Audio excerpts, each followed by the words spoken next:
वैसे guys I hope you are doing well. I am Veer, welcome to still और army. तो कैसे हो मेरे दोस्तों, मैं आशा करता हूँ शानदार तरीके से आप लोग अपनी लाइफ को एंजॉय कर रहे हो, अपनी सेहत, फैमिली और पाए का ध्यान काफी अच्छे से रख रहे हो। बहुत ही प्यारा सा ये फेस्टिवल होता है, बहुत ही एक नहीं कहते कि एक इंजॉय करने वाला फेस्टिवल होता है। काफी लंबे समय बाद हम लोग अपने परिवार के साथ में होते हैं, तो ये यार आप लोगों के लिए जो जिंदगी चल रही होता है ना, उसको थोड़ा सा हटकर जीने का एक आप लोगों को मौका देता है। तो जिंदगी में जब भी आप लोग को ऐसा मौका मिले तो उसको हाथ से न जाने दें, कोशिश करें कि इस फेस्टिवल को अच्छे से सेलिब्रेट करें। पर हाँ, एक बात और ध्यान रखिए कि जैसे ही आप लोग ये फेस्टिवल सेलिब्रेट कर रहे हैं, अगर आप लोगों का कोई एग्जाम है पास में, तो एक आध साल अगर नहीं भी सेलिब्रेट करेंगे तो कुछ नहीं होने वाला है, ठीक है। खासकर उनके लिए जिनके रिसेंटली अभी एग्जाम है, तो थोड़ा सा अगर आप लोग यहाँ पर गैप भी मार देते हैं एक साल का, फिर ताउम्र अच्छे से सेलिब्रेट करना। बस एक बार अच्छे से प्रिपरेशन कर लो और अपने जो एग्जाम है उसको आप लोग निकाल लो, फिर जिंदगी भर यार ये सारे फेस्टिवल आप लोग के सामने आएंगे। और जितना शानदार तरीके से आप लोग इनको सेलिब्रेट करना चाहते हैं, उतने शानदार तरीके से इनको सेलिब्रेट कर लेना। किस किस के रिसेंटली अभी एग्जाम है, जैसे कई सारे बच्चे बोलते हैं सर एनडीए सीडीएस का भी एग्जाम है, अभी शायद किसी और एक दो एग्जाम की डेट आई है, ठीक है। शायद बैंकिंग की भी किसी की एग्जाम की अभी डेट आई है, ठीक है। यूपीएससी के भी हैं, बैंकिंग के भी हैं, स्टेट पीसीएस का है क्या कोई अभी एग्जाम। एक बच्चे के द्वारा आज मुझे पेपर सेंड किया गया जेकेपीएस का, Jammu Kashmir public service commission का, ठीक है। तो मुझे लगा आज उसके कुछ क्वेश्चन भी मैं आप लोगों से डिस्कस करूं, ठीक है। थोड़ा सा मौका भी है, दस्तूर भी है, तो आज कुछ क्वेश्चन मैं आप लोगों को दिखाऊंगा। देखिए, कोई भी एग्जाम अगर आप लोग उठाकर देखेंगे ना, अगर रेगुलर आप लोग लेक्चर सुन रहे हैं, तो वो क्वेश्चन सारे आप लोगों को देखने को मिलेंगे कहीं ना कहीं किसी न किसी तरीके से आप लोगों के सामने आ चुके हैं, इक्का दुक्का छोड़कर, ठीक है। तो इसलिए मैं आप लोगों को हमेशा बोलता हूं कि भले ही कोई त्योहार आ रहा है, कोई फेस्टिवल, कोई ऐसी चीज है, कोई शादी विवाह है, या कोई बीमारी लग गई है, कोई दिक्कत हो गई है, तो अगर लेक्चर मिस हो जाता है तो उसको बाद में देख लिया करो। यानी कि लेक्चर छोड़ना नहीं है, छोड़ने से आप लोग काफी सारी दिक्कतें देखने को मिल जाती हैं, कई बार कई सारे क्वेश्चन फंस जाते हैं, ठीक है। तो लेक्चर मिस नहीं करना है, एक रेगुलरिटी बना के कम से कम आप लोगों को रखती है, ठीक है। तो पंक्चुअलिटी नहीं बना पा रहे तो रेगुलरिटी बना लो कम से कम। पंक्चुअलिटी क्या होती है कि उसी दिन उसी टाइम पर वो काम बिल्कुल एग्जैक्ट उसी तरीके से करना है, ठीक है। रेगुलरिटी क्या होती है, ठीक है भैया कोई नहीं, थोड़ा बहुत ऊपर नीचे हो जाएगा पर रेगुलर काम करना है वो, ठीक है। एक तरीके से टाइम फिक्स नहीं है, पर हाँ शेड्यूल में डेली है वो, तो उस तरीके से आप लोग चीजों को लेकर चलिए, ठीक है। बड़ी ही प्यारी बात यहां पर बोली गई, बोला यह गया कि या तो यार आप लोग अपना जो काम कर रहे हो ना उसमें लग जाओ पूरे अच्छे से, उसको अचीव कर लो। और अगर उसको आप लोग अचीव नहीं कर पाओगे तो आप लोग किसी न किसी के लिए काम करते हुए नजर आओगे, और वो अपनी जिंदगी के गोल आप लोगों की हेल्प से अचीव करता हुआ नजर आएगा। यानी कहने का मतलब यहां पर यह कि जिंदगी में अगर आज की डेट में मान लीजिए आप लोग की कहीं जॉब नहीं लगी, ठीक है, आप लोग कहीं अपना कोई काम नहीं कर पा रहे हैं, ठीक है, तो फिर क्या होगा, फिर एक तरीके से देखने को ये मिलेगा कि बड़ी ही एक अटपटी सी जिंदगी हो जाती है। आप लोग के सपने हैं, कोई घर खरीदना है, किसी को गाड़ी खरीदनी है, ठीक है, किसी को अच्छी जिंदगी जीनी है, तो वो भी आप लोग पूरी अपनी नहीं कर पाओगे अगर रियलिटी में आप लोग लाइफ में सही तरीके से आगे नहीं बढ़ पाओगे। तो हमेशा काम एक तो वो करिए जिसमें आप लोग का मन लगता है, और दूसरा कोशिश करो कि एक बार लग कर उस चीज को अचीव कर लो, ठीक है। फिर जिंदगी भर अपने हिसाब से जिंदगी जियो। और ऐसा नहीं है, जॉब करने की अगर बात की जाए, एक किताब के बारे में बात करूंगा जो कि एक काफी इंपॉर्टेंट पर्सनैलिटी है, ठीक है। क्वेश्चन भी चलिए बता दूंगा मैं आप लोगों को, बेसिकली कई बार क्वेश्चन भी आप लोगों से पूछ लिए आते हैं। तो यहाँ पर वो जो एक तरीके से ऐसा नहीं है कहीं पर अगर काम करोगे तो ही दिक्कतें देखने को मिलती है, नहीं कहते किसी के नीचे काम नहीं करना है, ठीक है, वो एक अलग बात है। आप लोग किसी के नीचे भी अगर काम कर रहे हैं तो आप लोग उस लेवल पर काम करें कि आपके बिना जो है वहां पर मतलब इतना अपने वो नहीं कहते कि अपने लिए एक तरीके से अपने काम के लिए इतना डेडिकेटेड रहे, उस पर्टिकुलर पर्सन के लिए नहीं बोल रहा हूं, पर अपने काम के लिए इतना डेडिकेटेड रहे कि हाँ लगे कि हाँ ये इंसान नहीं रहेगा तो यार दिक्कत बहुत हो जाएगी, ठीक है। तो ये तरीके से वही एपीजे अब्दुल कलाम सर की मुझे हमेशा वही बात याद आती है कि एक तरीके से डोंट पोल्यूट योर ड्यूटी, यानी कि अपनी ड्यूटी को कभी पोल्यूट नहीं करना है। तो आप किसी कंपनी में काम कर रहे हैं, फिर गवर्नमेंट के अंडर कहीं पर आप लोग काम कर रहे हैं, तो अपनी जो ड्यूटी है उसको पोल्यूट नहीं करना है। अगर लगे कि ये इंसान चला गया तो कैसे काम चलेगा इस कंपनी का, ये इंसान चला गया तो कैसे काम चलेगा, तो वो वाले लेवल पर अगर आप लोगों ने काम करने स्टार्ट कर दिया। इसके लिए मुझे सबसे प्यारा सा जो उदाहरण याद आता है वो है इंदिरा नूई का, आप लोगों ने सुना होगा ना, ठीक है। उसने हमेशा एक पर्टिकुलर कंपनी में काम किया है, पर्टिकुलर जो बंदी ने, ठीक है, पर फिर भी आप लोग देखिए उस पोजीशन पर वो पहुंची कि हाईएस्ट पोजीशन, ठीक है। सुंदर पिचाई ले लो आज के डेट में आप लोग, ठीक है। तो ये ऐसी पर्सनैलिटी है जिन्होंने अपनी लाइफ को जिया है रियलिटी में और अपने सारे सपने भी पूरे किए हैं, तो अच्छे से आप लोग अपनी लाइफ को एंजॉय कर सकते हैं, ठीक है। क्वेश्चन आप लोगों के सामने कुछ जो मैंने आप लोगों को बोला था, चलिए अटेम्प्ट कीजिए। अभी रिसेंटली यहाँ पर ये स्टेट पीसेस के अंदर जो क्वेश्चन पूछे गए, सबसे प्यारा क्वेश्चन तो ये आप लोगों के सामने ब्रिक, ठीक है, जिसको बोलते हैं ब्राजील, रसिया, इंडिया, चाइना, साउथ अफ्रीका। यहां पर ये बोला गया कि जो 5 इमर्जिंग अभी जो नेशनल इकोनॉमी है, यहां पर आप लोग ये बताना है कि ये जो टर्म है यहां पर, ये टर्म किसके द्वारा कॉइन की गई है। बोला गया यहां पर एस्टर दुफ्लो, ठीक है, इसी के साथ में अमर्त्य सेन, नेक्स्ट बोला गया है जिम ओ नेल, और नेक्स्ट बोला गया यहां पर जोसेफ ई स्टील, ठीक है। तो आप लोगों से देखने को मिलेगा ये कहीं ना कहीं ये सारी पर्सनैलिटी के बारे में अगर बैकग्राउंड में आप लोग जाकर पूछोगे ना, ये सारी पर्सनैलिटी के एक फेमस पर्सनैलिटी है सारी, कोई भी ऐसा नहीं है कि वैसे रैंडम नाम रख दिया है, ठीक है। यहाँ पर इस्तर जो दो फ्लो है, यहाँ पर अभी नोबेल प्राइज भी मिला था इनको, ठीक है। बताइए किस फील्ड में मिला था, चलिए ये भी आप लोगों को पता होना चाहिए। ओके, अभी रिसेंटली मैंने आप लोगों को पढ़ाया था ग्लोबल हंगर इंडेक्स के बारे में, पर लेकिन वो जो पढ़ाया था वो 2021 के बारे में पढ़ाया था। अभी यहाँ पर 20 का पूछा गया, तो आप लोगों को ये बताना है इंडिया की रैंक कितनी थी। बोला गया 94 और यहाँ पर बोला गया 49। देखिए कहीं पर भी आप लोगों को एक इंटरेस्टिंग चीज बताऊं, अगर कहीं पर जैसे 94 लिखा हुआ है और उसका 49 लिखा हुआ है, तो आप लोग आंख बंद कर दूसरे ऑप्शन को आप लोग कट कर सकते हैं। यानी कि हमेशा जहां पर कोई ऐसा ऑप्शन होगा, हमेशा उसी में से आंसर आप लोग को देखने को मिलेगा, ठीक है। तो ये एक तरीके से आप लोग की 50% प्रोबेबिलिटी हो जाती है कि इसमें से आप लोग क्वेश्चन को सही कर सकते हैं। तो ये बात आप लोग हमेशा याद रखिएगा, ठीक है। तो बताइए आंसर यहां पर क्या होगा। ओके, आगे चलते हैं। कितनी बार मैंने आप लोगों को आईएमडी के बारे में पढ़ाया है, इंडियन मेट्रोलॉजिकल डिपार्टमेंट के बारे में। तो आईएमडी के बारे में यहां पर क्वेश्चन पूछा गया कि बेसिकली कि कौन कौन से जो रीजनल सेंटर हैं, ठीक है। यानी कि एक तो नॉर्मल सेंटर है जो कि एक हेडक्वार्टर होता है, रीजनल सेंटर कौन कौन से हैं, चेन्नई, गुवाहाटी, कोलकाता, नागपुर, रांची, इंदौर या बेंगलुरु, लखनऊ। तो सही आंसर यहां पर आप लोगों को बताना है। ए में बोला गया 3 और 4, बी में बोला गया 2 और 4, सी में बोला गया 1 और 3 और डी में बोला गया 1 और 2।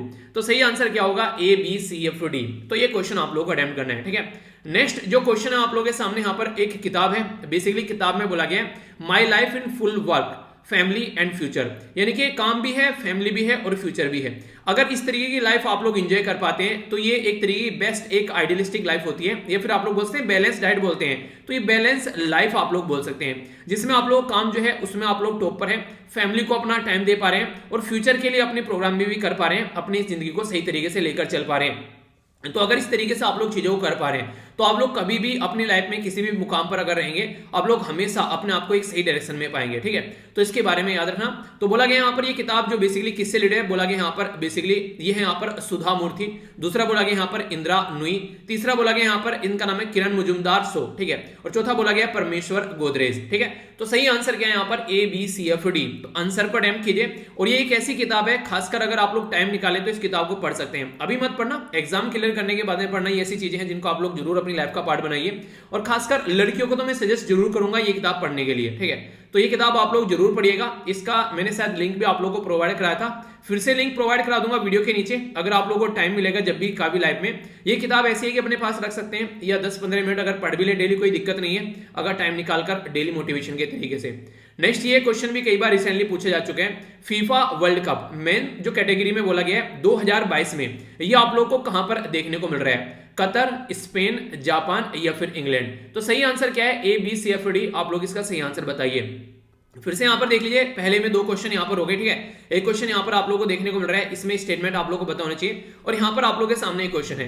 तो इसमें से कई सारे क्वेश्चन तो ऑलरेडी मैं आप लोगों को पढ़ा चुका हूं, ठीक है। इसमें से बस ये वाला क्वेश्चन शायद इसके बारे में मैंने आप लोगों को बताया था, ठीक है। यानी कि कोई सा भी ऐसा क्वेश्चन नहीं है जिसके बारे में मैंने आप लोगों को नहीं बताया यहां पर। तो ये सारे के सारे क्वेश्चन मैं ऑलरेडी आप लोगों को पढ़ा चुका हूं, तो इसलिए आप लोग इनको अटेम्प्ट कीजिए। इनका आंसर फिर मैं बताता हूं वीडियो के एंड में, तब तक आप लोग इनको अटेम्प्ट कीजिए। थोड़ा सा बैकग्राउंड इन्फॉर्मेशन के साथ में भी डिस्कस कर लेंगे, ठीक है। आइए आगे चलते हैं। अब यहाँ पर कुछ न्यूज देख लेते हैं, ठीक है। लेक्चर ज्यादा लेंथी नहीं बनाया मैंने, एक मतलब प्यारा सा लेक्चर बनाया ताकि आप लोग चीजों को अच्छे से एंजॉय कर सकें। यानी कि एक तरीके से ऐसा लेक्चर है कि आप लोगों को लगेगा कि हाँ सीख भी लिया काफी कुछ, और ज्यादा बर्डन भी नहीं बना। ओके, 1-2 दिन इसी तरीके से रखेंगे, फिर से आप लोगों का सही से लेक्चर मतलब पूरा लेंथ फिर बनाना स्टार्ट कर दूंगा, क्योंकि बहुत सारे बच्चे बिजी हैं, ताकि अगर बाद में कवर भी करें तो आराम से कवर हो जाए, पर छूटे नहीं किसी का, ये बेसिकली है। बाकी न्यूज अच्छे से सारी कवर होगी, कोई टेंशन लेने की जरूरत नहीं है, ठीक है।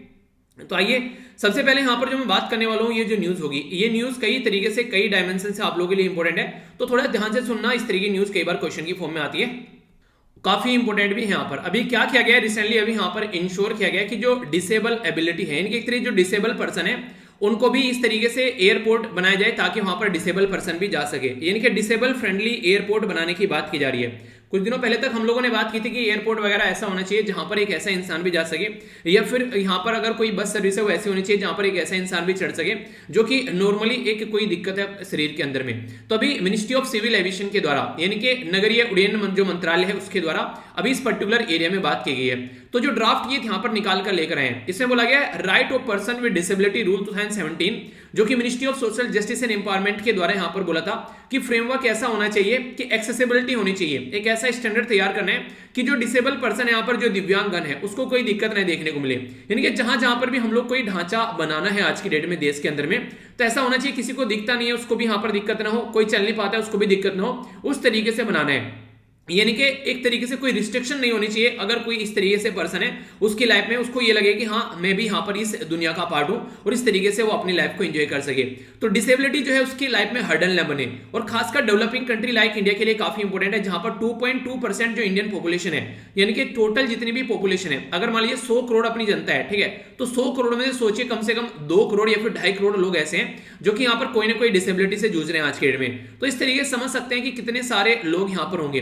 तो आप लोग देखिए यहाँ पर आज के डेट में 130 करोड़ की अगर आबादी के देश में आप लोग लगाइए यहाँ पर अगर 2.2%, चलिए आप लोग का एक सीसैट का क्वेश्चन हो गया, ठीक है, 130 करोड़ में से 2.2% लोग कितने होंगे, कमेंट बॉक्स में बताइए।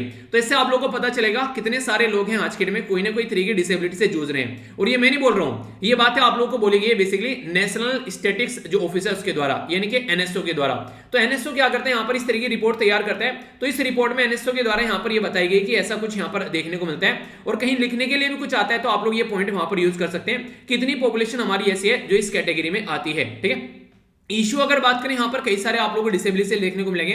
सबसे बड़ा जो इशू होता है वो होता है डिस्क्रिमिनेशन, यानी कि कई बार आप लोगों ने देखा होगा बेचारे वाली प्रवृत्ति। सबसे बुरी बात होती है यार जब हम लोग कोई एक तरीके से डिसेबल पर्सन को देखते हैं, बोलते हैं बेचारा, ठीक है, बेचारा नहीं है, किसी न किसी एरिया में वो आप लोगों से बहुत ज्यादा ताकतवर है, तो उनको एबल पर्सन मान लो, ना कि उनको बेचारे की प्रवृत्ति से देखो, ठीक है। और अगर कोई वुमेन, कोई गर्ल डिसेबल हो जाती है तो एक तरीके से सेक्सुअल वायलेंस और जेंडर बेस्ड वायलेंस का भी शिकार यहां पर हो जाती है। तो इस तरीके से काफी दिक्कतें देखने को मिलती है, ना एजुकेशन मिलती है, ना उनको ढंग से काम मिल पाता है, कहीं पर हेल्थ केयर सर्विस नहीं मिलती है, कोई अपॉर्चुनिटी मिलती है, और स्टिग्मा और लग जाता है उनके साथ में। तो ऐसी कंडीशन यहां पर देखने को मिलती है। और हेल्थ के बारे में अगर बात करें, यहां पर कई बार आप लोगों ने सुना भी होगा, यहां पर अगर बात करें लार्ज नंबर जो डिसेबल हैं एक तरीके से, ठीक है, तो यहां पर बात की जाती है कि एक मेडिकल जो इश्यूज रहते हैं, बर्थ जो एक तरीके से मेडिकल कंडीशन, मैल न्यूट्रिशन वाली चीजें, ये सारी देखने को मिलेगी। लैक ऑफ अवेयरनेस रहती है, लैक ऑफ केयर रहती है, लैक ऑफ एक्सेसिबिलिटी रहती है, ठीक है। तो एक्सेसिबिलिटी, अवेलेबिलिटी और यूटिलाइजेशन ऑफ रिहेबिलिटेशन सर्विस, तो ये प्रॉपर वे में नहीं मिल पाती है जो कि यहां पर मिलनी चाहिए। यानी कि एक तरीके से आप लोग सोचिए कोई पर्टिकुलर एरिया में आज की डेट में मान लीजिए एक एजुकेशन सेंटर खुल गया, ठीक है, उस एजुकेशन सेंटर की फीस इतनी है कि वहां पर कोई भी पर्सन जो है उस एजुकेशन सेंटर में जा ही नहीं पाता है, तो वहां पर उस एजुकेशन सेंटर कोई मतलब थोड़ी ना रह गया। यानी कि कम से कम अगर है, यानी कि अवेलेबल तो है पर लेकिन एक्सेसिबल नहीं है, यानी कि इतना महंगा है, ठीक है। अगर उसका फीस कम से कम ऐसा हो जाए जो सबके लिए अफोर्डेबल हो जाए, तो वो वाली चीज अच्छी देखने को मिलेगी। तो इसका मतलब अवेलेबल भी हो गया और एक्सेसिबल भी हो गया। तो अवेलेबल और एक्सेसिबल दोनों होना चाहिए, तभी यहां पर चीजें होनी चाहिए, अवेलेबल, एक्सेसिबल और अफोर्डेबल, ठीक है। तो यानी कि एक्सेसिबल पास में भी होना चाहिए, अवेलेबल पता चला इतनी दूर में है कि हो नहीं रहा है, ठीक है। तो इस तरीके से चीजें लेकर चलनी है। इशू कई सारे रहते हैं। एजुकेशन के बारे में बात करें तो lack of availability, special school मान लीजिए किसी को दिखता नहीं है तो कैसे वो इंसान करेगा, ठीक है, किसी को दिखता नहीं है, कोई सुन नहीं पाता है, तो इस तरीके से स्कूल या फिर ट्रेन टीचर या एजुकेशनल मटेरियल डिसेबल फ्रेंडली नहीं होते हैं, कई बार दिक्कतें देखने को मिलती है। इंप्लॉयमेंट में अगर बात करें, यहाँ पर किसी पर्टिकुलर पर्सन, अगर कोई इस तरीका पर्सन आप लोगों को देखने को मिलेगा तो नॉर्मली एक तरीके से काफी लो रेट होता है, इंसान सोचता ही नहीं कि इस इंसान को काम पे रखना है, ठीक है, बड़े ही गलत तरीके से, बड़े ही यानी हीन भाव से देखे जाते हैं। कई बार आप लोगों ने इस चीज को देखा होगा, नोटिस भी किया होगा, ठीक है। बहुत कम लोग ऐसे हैं जो डिसेबल हैं, जो कहीं ना कहीं एक तरीके से काम कर रहे हैं, ठीक है, उनको कहीं ना कहीं बहुत ज्यादा जद्दोजहद करनी पड़ती है अपने आप को प्रूफ करने के लिए। एक्सेसिबिलिटी की बात करें, कोई बिल्डिंग बना रखी है तो वो उनके फ्रेंडली नहीं है, ट्रांसपोर्ट सिस्टम में वो यहाँ पर आने जाने में दिक्कत रहती है, ठीक है, कोई सर्विस है, इवन कहीं पर मान लीजिए टॉयलेट भी है तो भी इस तरीके से नहीं बनाया जाता है कि डिसेबल फ्रेंडली हो, उसमें भी आप लोग को दिक्कतें देखने को मिलेगी। तो ये सारी ऐसी चीजें कि सोसाइटी में हम लोग ये मानकर चलते हैं कि ऐसे लोग हैं ही नहीं है, तो इसकी वजह से उनको बेसिकली काफी सारी प्रॉब्लम फेस करनी पड़ती है। डेटा, अगर स्टैटिस्टिक्स के बारे में बात करें तो डेटा भी ढंग से अवेलेबल नहीं रहता है, तो इस तरीके से कई कंपेरेबल अगर डेटा रहे सब चीजों को लेकर, तो यहां पर अगर पता रहे आप लोगों को, आप लोगों ने इसे मान लीजिए कोई टेस्ट पेपर लगाया, अच्छा यार पॉलिटी में इतने क्वेश्चन सही हो गए, करंट में इतने क्वेश्चन सही हो गए, ठीक है, हिस्ट्री में इतने क्वेश्चन सही हो गए, अच्छा यार ये वाला पोर्शन है क्या ज्योग्राफी का, थोड़ा सा इसको थोड़ा सा देखना पड़ेगा। तो इसका मतलब है कि आप लोगों ने एनालिसिस किया है पेपर का प्रॉपर वे में और आप लोग उस तरीके से उसका आंसर दे पा रहे हैं, तो ये चीजें आप लोगों को यहां पर देखने को मिलेगी। यानी कहने का मतलब यहां पर यह कि इंसान को प्रॉपर वे में ये सारी चीजें प्रैक्टिस करनी होती है। एक तरीके से सारी चीजें, एक प्रॉपर डेटा अगर आता है सामने निकलकर, तो ये तब आएगा जब उसको प्रैक्टिस में लोग लेकर आते हैं कि अच्छा डेटा को इकट्ठा करना है। कोई इकट्ठा ही नहीं कर रहा है तो फिर चीजें खत्म हो गई ना, वहां पर फिर बोलने वाली कोई बात ही नहीं रह गई, तो ये दिक्कतें देखने को मिलेगी। और इवन अगर मैं बात करूं आप लोगों से, अगर पॉलिटी के अंदर जाएंगे तो पॉलिटी के अंदर जब पार्ट 4 में आप लोग जाएंगे, पार्ट 4 में क्या रखा हुआ है, यहाँ पर डीपीएसपी रखा हुआ है। डीपीएसपी इसको क्या बोलते हैं, इसको बोलते हैं directive principle of state policy. तो directive principle of state policy किस आर्टिकल से किस आर्टिकल से तक आते हैं, तो आर्टिकल 36 से लेकर आर्टिकल 51 तक आप लोगों को देखने को मिलेंगे। फंडामेंटल राइट पार्ट थर्ड में आप लोगों ने देखे, फंडामेंटल राइट किस आर्टिकल तक किस आर्टिकल तक आते हैं आप लोग बताइए। तो डीपीएसपी में जब आर्टिकल 41 में जाएंगे, आर्टिकल 40 तो आप लोगों को पता ही होगा ना, पंचायती राज सिस्टम के बारे में बात करते हैं, ठीक है। यहाँ 41 के बारे में बात कर रहा हूँ। 41 में स्टेट की रेस्पॉन्सिबिलिटी है कि वो सिक्योर करे राइट टू वर्क, ठीक है, टू एजुकेशन, टू पब्लिक, जो पब्लिक असिस्टेंस होना चाहिए, अनएम्प्लॉयमेंट, ओल्ड एज, या कोई यहाँ पर कोई बीमार पर्सन है, ठीक है, या कोई यहां पर एक तरीके से कोई डिसेबल की कैटेगरी में भी है, तो ये सारी बातें आप लोगों को ध्यान रखनी होती है। यानी कि ऑलरेडी यहां पर रेस्पॉन्सिबिलिटी हमारे संविधान ने भी दी है, संविधान में भी पता था यहां पर कि हाँ ऐसे भी कुछ लोग हैं सोसाइटी में, उनको भी आप लोगों को साथ में लेकर चलना है, उनको पीछे नहीं छोड़ना है। पर लेकिन ऐसा नहीं होता है नॉर्मली। अगर आप लोग देखें, हम लोग क्या करते हैं, उनको पीछे छोड़ देते हैं, तो ये काफी गलत एक मुद्दा आप लोगों को सामने देखने को मिलेगा। और सबसे इंपॉर्टेंट क्वेश्चन जो कि आप लोग स्टार लगा लीजिए, ऐसे क्वेश्चन कई बार पूछे जाते हैं। अगर बात करें relief of disable and unemployed, यानी कि जो एक तरीके से बात करें कोई अनएम्प्लॉयबल जो पर्सन है कोई, उसके लिए स्टेट लिस्ट रखी गई है। जब 7वें शेड्यूल में आप लोग जाएंगे 3 लिस्ट है, ठीक है, 7वें शेड्यूल में 3 लिस्ट है, एक को बोलते हैं सेंट्रल लिस्ट, दूसरे को बोलते हैं स्टेट लिस्ट और तीसरे को बोलते हैं कॉन्करेंट लिस्ट। तो सेंट्रल लिस्ट में वो लोग आते हैं जहां पर सेंट्रल लॉ बना पाता है, ठीक है, यानी कि जैसे कि डिफेंस हो गया, कम्युनिकेशन हो गया, या फिर कोई ऐसा मुद्दा हो गया यहां पर इंटर स्टेट डिजीज ट्रांसमिशन हो गया, ठीक है। स्टेट में क्या आता है, जैसे कि अभी आप लोगों से बात करी, जैसे कि एग्रीकल्चर हो गया, ठीक है, हेल्थ का इशू हो गया, ये सारे यहां पर आएंगे। और यहां पर क्या आ जाएगा, जैसे कि आप लोगों से सीधी सीधी बात करूं, एजुकेशन हो गया, ठीक है, तो एजुकेशन कॉन्करेंट लिस्ट में आप लोगों को देखने को मिलेगा, दोनों काम कर सकते हैं। तो ऐसे अलग अलग डिवाइड किया जाता है। तो स्टेट के अंदर आता है कि आप लोग देखो, क्योंकि हर एक स्टेट के अंदर अलग अलग क्राइटेरिया है, अलग अलग तरीके से लोग यहाँ पर है, तो उनको यहाँ पर ये रेस्पॉन्सिबिलिटी दी जाती है। तो काफी इंपॉर्टेंट क्वेश्चन बन जाता है आप लोगों से यहाँ पर इसके बारे में। तो हवाई यात्रा से बात होगी, पर लेकिन मैंने बैकग्राउंड में आप लोगों को ये बता दी कि डिसेबल से रिलेटेड अगर कोई क्वेश्चन भी लिखने के लिए आता है पर्सन सोसाइटी में, क्या क्या दिक्कत है और कॉन्स्टिट्यूशन में क्या प्रोविजन है यहाँ पर, तो ये पूरा एक कंप्लीट आप लोगों का एक आंसर यहाँ से बन सकता है अच्छा सा। ओके, ये भी एक काफी इंपॉर्टेंट क्वेश्चन यहाँ पर बन जाता है। जब कोई चीज फिर से बार बार तरीके से नहीं हटने के बाद में फिर से यहाँ पर चीजें आती है, तो कई बार ऐसी चीजें बन जाती है। यहाँ पर अभी बात की जा रही है बेसिकली बात की जा रही है economic advisory council to prime minister, यानी कि बात की जा रही है EAC के बारे में, यानी कि प्राइम मिनिस्टर को जो एडवाइस देने वाली इकोनॉमी के फील्ड में जो काउंसिल है उसके बारे में बात की जाती है। तो गवर्नमेंट के द्वारा फिर से रिकॉन्स्टिट्यूट किया गया है, ठीक है। तो जो रिकॉन्स्टिट्यूट किया गया किसकी अध्यक्षता में इसको बनाया गया, तो ये इंपॉर्टेंट क्वेश्चन बन जाता है। तो यहाँ पर है डॉक्टर विवेक डिब्रोय, तो विवेक डिब्रोय जी की अध्यक्षता में ये काउंसिल बनाई गई है। बेसिकली पीरियड रहने वाला है 2 साल के लिए, ठीक है।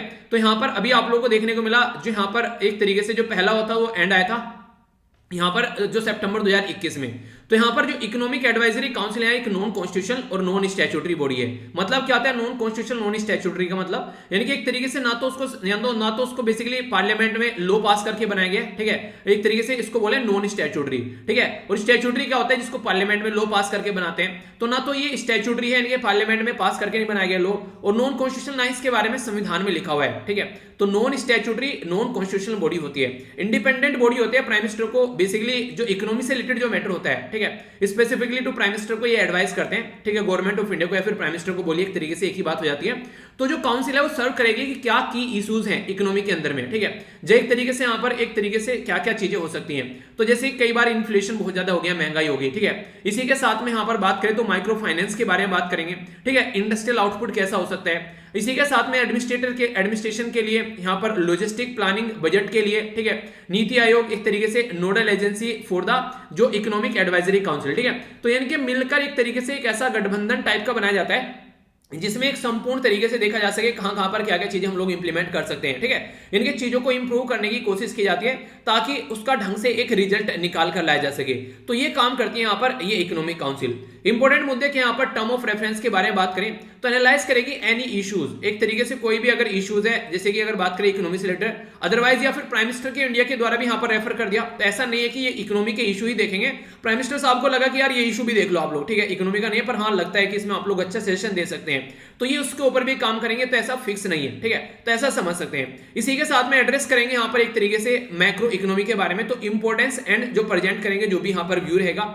तो यहाँ पर कई बार यहाँ पर बात करते हैं कि दीज कुड बी आइदर श्यूमोटो और रेफरेंस फ्रॉम प्राइम मिनिस्टर और एनी एल्स, ठीक है। तो श्यूमोटो का मतलब क्या होता है, श्यूमोटो का मतलब होता है अपने आप, ठीक है, यानी कि एक तरीके से जैसे कि मुझे मान लीजिए कोई एक्शन लेना है, ठीक है, मान लीजिए कोई बच्चा जो है नीचे कमेंट बॉक्स में उल्टी सीधी हरकतें कर रहा है, ठीक है, और मैंने देखा कि ये उल्टी सीधी हरकतें कर रहा है और किसी ने उसको रिपोर्ट भी नहीं किया, मेरी नजर पड़ गई उसके ऊपर में, मैंने क्या किया उसको तुरंत ब्लॉक कर दिया, यानी कि आज के बाद में इस चैनल के ऊपर वो बच्चा कमेंट नहीं कर पाएगा।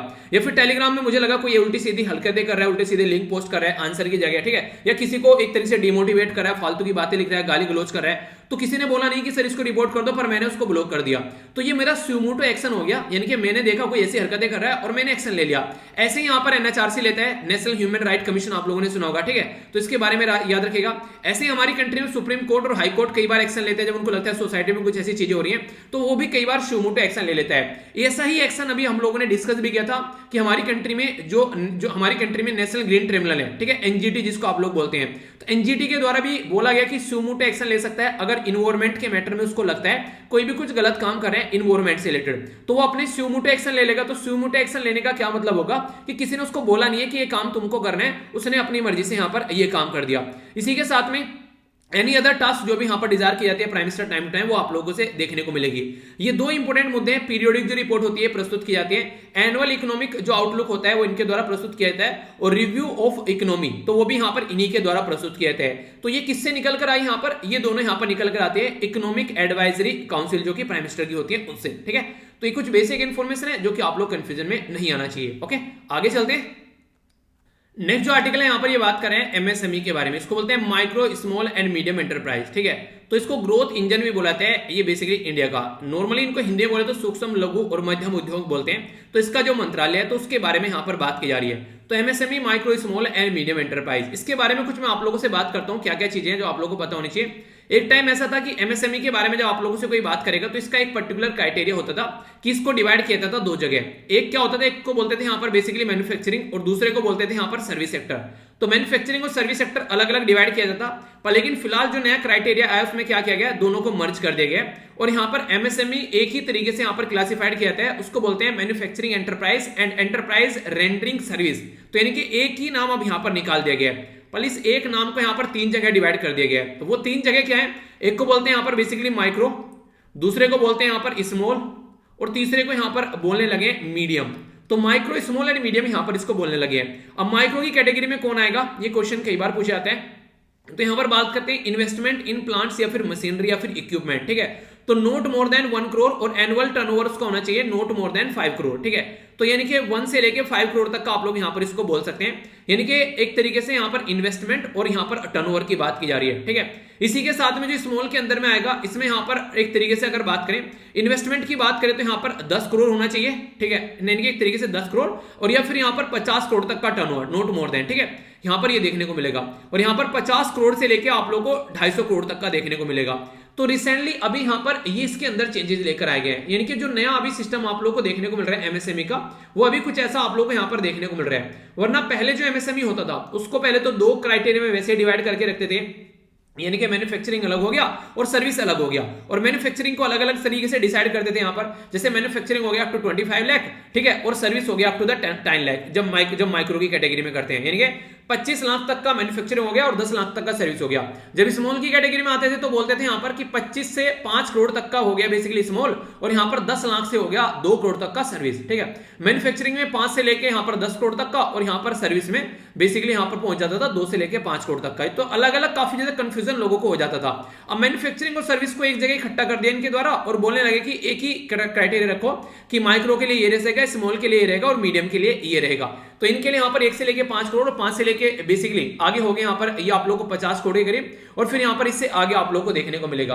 और ये जो डेटा मैं आप लोगों को बता रहा हूँ, ये डेटा अगर आप लोग जाके देखेंगे मिनिस्ट्री की वेबसाइट पर, ठीक है, तो msme.gov.in, तो वहां से ये डेटा बेसिकली मैंने उठाया, ठीक है। कई जगह मिसप्रिंट रहता है, यहाँ पर इसको 75 करोड़ भी लिख देते हैं, तो मिसप्रिंट है। फिलहाल अभी यहाँ पर 50 करोड़ आप लोगों को देखने को मिलेगा जो क्राइटेरिया है, और ये 250 करोड़ तक का यहाँ पर नजर आएगा। ये एमएसएमई जो रहते हैं इतना बड़ा रोल प्ले करते हैं कि मैक्सिमम जो यहाँ पर जो सिटीज के अंदर एमएसएमई रहते हैं बहुत बड़ा रोल प्ले करते हैं, खासकर उसको इंजन ऑफ ग्रोथ की तरीके से देखा जाता है। तो हमारी कंट्री में अभी recently ministry of micro small and medium enterprise के द्वारा लॉन्च किया गया ई नेशनल जो लेवल अवेयरनेस प्रोग्राम के बारे में बात की जा रही है, जिसका नाम रखा गया संभव। तो ये प्रोग्राम यहाँ पर लॉन्च किया गया है। तो प्रोग्राम जो करेगा यहाँ पर एमएसएमई का, ये जो स्टूडेंट है फ्रॉम डिफरेंट कॉलेज या फिर आईटीआई, ठीक है, all the part of country, उनको एनकरेज करेगा। लगभग 130 फील्ड में ऑफर किया जाएगा उनको मिनिस्ट्री की साइड से कि वो एंटरप्रेन्योरशिप यानी कि कोई प्रोग्राम अगर स्टार्ट करना चाहते हैं। मान लीजिए कोई कॉलेज का बच्चा है या फिर कोई आईआईटी आईटीआई का कोई बच्चा है जो जो कि अगर चाहता है कुछ अपना कुछ काम करना, तो 130 फील्ड ऐसे चूज किए गए जिनमें उनको सपोर्ट किया जाएगा। तो इससे क्या होगा, जो जॉब सीकर है यानी कि जिनको जॉब चाहिए वो जॉब गिवर बन जाएंगे, यानी कि अपना खुद का कुछ काम करेंगे तो लोगों को जॉब देने लगेंगे वो। तो एक तरीके से ऐसा आप लोग समझ सकते हैं। तो इसी के ऊपर काम करने की बात की जा रही है। तो यहां पर इसी के चलते जो मिनिस्ट्री है वो इस एरिया में फोकस देकर चल रही है। तो मिनिस्ट्री ऑफ एमएसएमई के थ्रू यहां पर ऑडियो या फिर वीडियो फिल्म प्रोजेक्ट के थ्रू यहाँ पर बेसिकली बात की कॉलेज को अवेयर, एक तरीके बच्चों को अवेयर कराने के लिए, और प्रमोट किया जा रहा है कि कैसे यहाँ पर एंटरप्रेन्योरशिप या फिर बूस्ट किया जाए, डोमेस्टिक जो मैन्युफैक्चरिंग होती है उसके एरिया में भी काम किया जाए। तो working to increase the contribution of MSME in एक तरीके से ग्रोस डोमेस्टिक प्रोडक्ट यानी कि जीडीपी के फील्ड में तो एक्सपोर्ट आप लोगों को देखने को मिलेगा।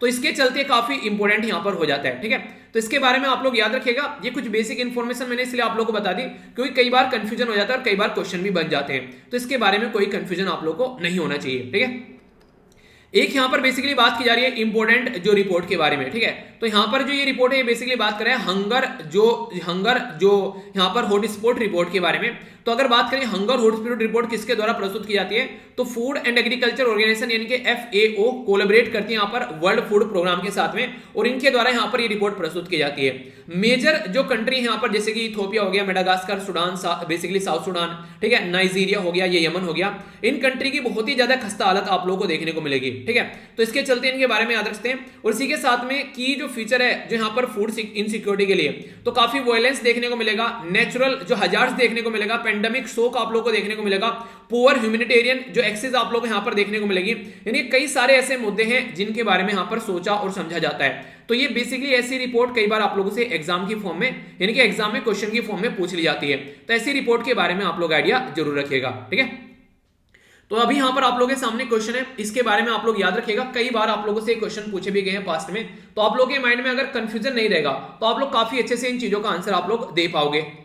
सबसे पहला क्वेश्चन मैंने आप लोगों से पूछा था ब्रिक के बारे में। अभी फिलहाल इसको ब्रिक बोलते हैं, पहले इस ब्रिक्स बोलते हैं, पहले इसको ब्रिक बोलते थे, यानी कि साउथ अफ्रीका इसका पार्ट नहीं था। जी हाँ, आप लोगों ने सही सुना, पहले इसके अंदर ओनली 4 कंट्री हुआ करती थी, पर लेकिन फिर आगे चलकर यहां पर साउथ अफ्रीका भी इसमें ऐड कर दिया और यहां पर 5 कंट्री होगी। ठीक है, तो पहली तो इंपॉर्टेंट बात याद रखिएगा, पहले जब इसको ब्रिक बोला गया था तो जो पर्टिकुलर पर्सनैलिटी है उनका नाम है जिम ओ'नेल, तो उनके द्वारा यहां पर ये टर्म डिसाइड की गई थी कि हाँ ऐसी भी कोई यहां पर पर्टिकुलर नाम होना चाहिए। ठीक है, तो यहां से ये नाम निकाल कर लेकर आया गया। तो काफी इंपॉर्टेंट है, इसके बारे में कई बार आप लोगों से क्वेश्चन पूछ लिए जाते हैं। पहली मीटिंग जो हुई थी यहाँ पर वो 2009 में हुई थी, इसकी रशिया के अंदर हुई थी। ठीक है, और रिसेंटली जो अभी आप लोगों को मीटिंग यहाँ पर देखने को मिली, ठीक है, ये सितंबर के महीने में 2021 में, तो हमारी कंट्री के प्राइम मिनिस्टर साहब जी की अध्यक्षता में ये मीटिंग आप लोगों को देखने को मिली। और नेक्स्ट जो मीटिंग इसकी होने वाली है अभी यहाँ पर जो 2022 में आप लोगों को मीटिंग देखने को मिलेगी, वो मीटिंग बेसिकली होगी किसके पास में, वो होगी चाइना के पास में। तो चाइना के पास में वो मीटिंग आप लोगों को देखने को मिलेगी। ठीक है, तो ये इसके बारे में बेसिक इन्फॉर्मेशन हो गई, और बाकी यहाँ पर आप लोगों को नोबेल प्राइज बताना है इनके बारे में। ठीक है, और अभी फिलहाल साउथ अफ्रीका जो था वो कब ऐड हुआ था, तो कई बार आप लोगों को बता चुका हूं, क्वेश्चन हो गया आप लोगों का, इसको अटेम्प्ट कीजिएगा साउथ अफ्रीका कब ऐड किया गया था। ठीक है, नेक्स्ट यहां पर बात की जा रही है किसके बारे में, ये है बेसिकली ग्लोबल हंगर इंडेक्स। तो मैंने बोला अभी यहां पर 2020 का यहां पर ये, तो इसलिए यहां पर 2020 में जो इंडिया की रैंक थी वो यहां पर आप लोगों को पूछी गई यहां पर। ठीक है, तो इसमें कंफ्यूज नहीं होना है कभी। यहां पर अभी 2020 की जो रैंक है वो है 94, पर लेकिन 2021 की जो रैंक है वो अभी याद रखिएगा, लेटेस्ट जो भी एग्जाम आएगा वो पूछी जाएगी, वो है 101। ठीक है, तो ये कंफ्यूजन आप लोगों को नहीं होना चाहिए, यानी कि कई बार ऐसे क्वेश्चन पूछे जाते हैं। तो जो ये रैंक अभी यहां पर आप लोगों को देखने को मिल रही थी, तो 116 कंट्री में से यहां पर ये रैंक प्रेजेंट की गई थी। ये जो इंडेक्स है किसके द्वारा प्रस्तुत किया जाता है, तो यहां पर बेसिकली वर्ल्ड वाइड एंड जो वेल्थ हंगर जो लाइफ है उसके द्वारा इसको प्रस्तुत किया जाता है। ठीक है, तो मैंने आप लोग कई बार इसके बारे में बताया भी है, तो इसके बारे में याद रखिएगा। 2006 में इसको बेसिकली सबसे पहले पब्लिश किया गया था। ठीक है, और अभी जो इसको प्रस्तुत किया गया ये इसका 16वां संस्करण है, यानी कि 16th एडिशन है, 2021 वाला जो यहां पर प्रस्तुत किया गया है। तो ये कई सारे ऐसे मुद्दे हैं जो कई बार क्वेश्चन आप लोगों से पूछ ले जाते हैं। 4 कैटेगरी के बेस पर डिवाइड करते हैं, under nourishment, child wasting, child stunting और चाइल्ड मोर्टेलिटी। तो ये 4 ऐसे बेसिस होते हैं जिसके बेस पर यहां पर ये इसको डिसाइड करते हैं। ठीक है, तो बेसिक क्वेश्चन था, इसके बारे में आइडिया रख सकते हैं। नेक्स्ट ये काफी इंटरेस्टिंग है, यहाँ पर अगर इसके बारे में मैं आप लोगों से बात करूं, ये इतनी बार मैंने आप लोगों को पढ़ाया जिसकी कुछ हद नहीं है। जब भी यहाँ पर मौसम विभाग की जानकारी के बारे में बात करते हैं तो तुरंत मैंने आप लोगों को इसके बारे में बताया, तो इसके बारे में आप लोग कोई कंफ्यूजन भी नहीं होना चाहिए था वैसे अगर देखा है तो। और ये क्वेश्चन आप लोगों ने अटेम्प्ट कर भी लिया होगा। ठीक है, क्योंकि बहुत बार मैं आप लोगों को यहाँ पर बता चुका हूँ कि ये IMD बोलते हैं, इंडियन मीटरोलॉजिकल डिपार्टमेंट, हमारी कंट्री में ministry of earth and science के अंडर में ये आता है। बेसिकली बनाया कब गया था, काफी पुराना है, यहाँ पर मैंने बोला था कि 100 साल से भी पुराना हो सके, तो 1875 में बेसिकली यहाँ पर इसको बेसिकली बनाया गया था। ठीक है, और ये जो आज की डेट में इसका हेडक्वार्टर है वो तो मैंने बोला था कहां पर है, दिल्ली के अंदर में, पर लेकिन रीजनल ऑफिस भी आप लोग को देखने को मिलेंगे। रीजनल ऑफिस कहां पर है, एक तो चेन्नई में है, ठीक है, इसी के साथ में गुवाहाटी में भी आप लोग को देखने को मिलेगा, चेन्नई, गुवाहाटी, कोलकाता और नागपुर में भी आप लोग को देखने को मिलेगा। चेन्नई, गुवाहाटी, कोलकाता, नागपुर, बेसिकली चेन्नई पूरे अगर मैं बताऊं यहाँ पर चेन्नई, मुंबई, कोलकाता, नागपुर, गुवाहाटी और न्यू दिल्ली, ठीक है। तो ये आप लोग को देखने को मिलेगा, यानी कि फर्स्ट और सेकंड आप लोगों को यहाँ पर ऑप्शन हो गया। तो ऑप्शन क्या हो गया यहाँ पर? ऑप्शन हो गया यहाँ पर इसका आंसर डी, ठीक है। तो कई बार आप लोग को बता चुका हूं, ओनली इंडिया के लिए काम नहीं करता यहाँ पर, ये बाहर के जो देश हैं उनके लिए भी काम करता है, जो कि इंडियन ओशन के अंदर पाए जाते हैं। जैसे मलक्का स्टेट हो गया, बे ऑफ बंगाल हो गया, अरेबियन सी हो गया, यानी कि अपनी कंट्री का जो मैप हो गया, अगर उसको आप लोग ध्यान से देख पा रहे हैं तो इस वाले एरिया के लिए भी, इस वाले एरिया के लिए भी यहाँ पर ये काम करता है। आसपास में जो कंट्री है उनको भी यहाँ पर ये आगाह करता है। रीजन क्या है आगाह करने का? क्योंकि इंडियन मेट्रोलॉजिकल जो डिपार्टमेंट है यहाँ पर, ये जो WMO है ना, WMO यानी कि वर्ल्ड मेट्रोलॉजिकल जो डिपार्टमेंट है, ठीक है, तो उसका पार्ट है यहाँ पर ये वर्ल्ड मेट्रोलॉजिकल ऑर्गेनाइजेशन। तो इससे आप लोग समझ सकते हैं उसको यहां पर रिप्रेजेंट करता है ये इस पर्टिकुलर एरिया में। ओके, यहां पर नेक्स्ट यहां पर एक किताब के बारे में बात किया गया है, my life in full work family and over future, ठीक है। तो काफी इंपॉर्टेंट किताब है, इसके बारे में आप लोग आइडिया रख सकते हैं। इस किताब को आप लोग जरूर समझिएगा। बेसिकली ये जो किताब है यहाँ पर, ये एक तरीके से आप लोग बोल सकते हैं कि खासकर ये किस तरीके से निकलकर एक बैलेंस बनाकर जिंदगी में चल सकते हैं। तो यहाँ पर इंदिरा नूयी से रिलेटेड यहाँ पर ये किताब है, ठीक है। तो टाइम मिले तो यहाँ पर पढ़िएगा इसको जरूर, अगर कभी भी जिंदगी में मौका मिले तो। नेक्स्ट क्वेश्चन आप लोगों के सामने यहाँ पर फीफा वर्ल्ड कप के बारे में आप लोग को देखने को मिला। तो ये 2022 के बारे में बात की जा रही है। तो 2022 में ये होगा कतर के अंदर में, ठीक है। इंटरेस्टिंग चीज यहाँ पर यह है कि अगर बात करें यहाँ पर रिसेंटली अगर क्वेश्चन आप लोगों से पूछा जा सके, फिलहाल फाइनल किसके द्वारा जीता गया था, लास्ट वाला जो वर्ल्ड कप यहाँ पर हुआ था, तो ये फ्रांस के द्वारा जीता गया था और फ्रांस 2 बार यहाँ पर जीत चुका है। सबसे ज्यादा टाइटल किसके द्वारा जीते गए हैं? तो वो जीते गए ब्राजील के द्वारा। ब्राजील टोटल 5 बार ये टाइटल यहाँ पर जीत चुका है, ठीक है। यानी कि 1930 से जब से यहाँ पर ये स्टार्ट हुआ था, 91 साल आप लोग बोल सकते हैं टोटल मोटे मोटे तौर पर। तो लास्ट टाइम जो हुआ था यहाँ पर 2018 में हुआ था। चलिए 2018 में कहाँ था बताइए? अभी फिलहाल 2022 में मैंने बताया ना कतर में होगा, ठीक है। 2018 में बताइए आप लोग कहां पर हुआ था, ठीक है। काफी इंपॉर्टेंट है, इसके बारे में आप लोगों को पता होना चाहिए। लास्ट वाला भी कई बार पूछ लिया था जब तक आगे वाला नहीं होता है, ठीक है। तो ये बेसिक क्वेश्चन थे। मैक्सिमम आप लोग को ये सारी चीजें मैं कहीं ना कहीं किसी न किसी तरीके से पढ़ा चुका हूं, तो कोई कंफ्यूजन नहीं होना चाहिए था। एक हम लोगों ने डिटेल में समझा यहाँ पर, बेसिकली काफी इंपॉर्टेंट था यहाँ पर ये, ठीक है। काफी डिटेल में मैंने आप लोगों को समझा दिया टॉपिक, अब कोई कंफ्यूजन आप लोगों को इसको लेकर नहीं होना चाहिए। नेक्स्ट MSME के बारे में काफी डिटेल मैंने आप लोगों को बताया, कोई कंफ्यूजन नहीं होना चाहिए। इकोनॉमिक जो काउंसिल एडवाइजरी उसके बारे में हम लोगों ने समझा, और ये एक इंपॉर्टेंट रिपोर्ट के बारे में हम लोगों ने जाना। तो ये था आज का डिस्कशन। आई होप कि आप लोगों ने इसको अच्छे से एंजॉय किया होगा। अगर रियलिटी में एंजॉय किया तो जरूर बताएं ना। इसी तरीके से अपना ध्यान रखिए। बाकी जो भी लेक्चर की PDF वगैरह है वो आप लोगों को यहाँ पर मिल जाएगी, टेलीग्राम से जाकर डाउनलोड कर लेना। तो मिलता हूँ नेक्स्ट लेक्चर में, और सबसे आप लोगों को सबको हैप्पी दीपावली की हार्दिक शुभकामनाएं। अच्छे से एंजॉय कीजिएगा, अपना ध्यान रखिएगा, ठीक है। कोशिश करिए कि एक तरीके से कि जितना अच्छे से एंजॉय कर सकें एक खुश मिजाज में, ताकि आगे फिर पढ़ाई कर सकें आप लोग अच्छे से, ठीक है। तो मिलता हूँ नेक्स्ट लेक्चर में। बड़ों को नमस्ते, छोटों को प्यार, छोटी सी लाइफ एंजॉय करा। तब तक के लिए जय हिंद।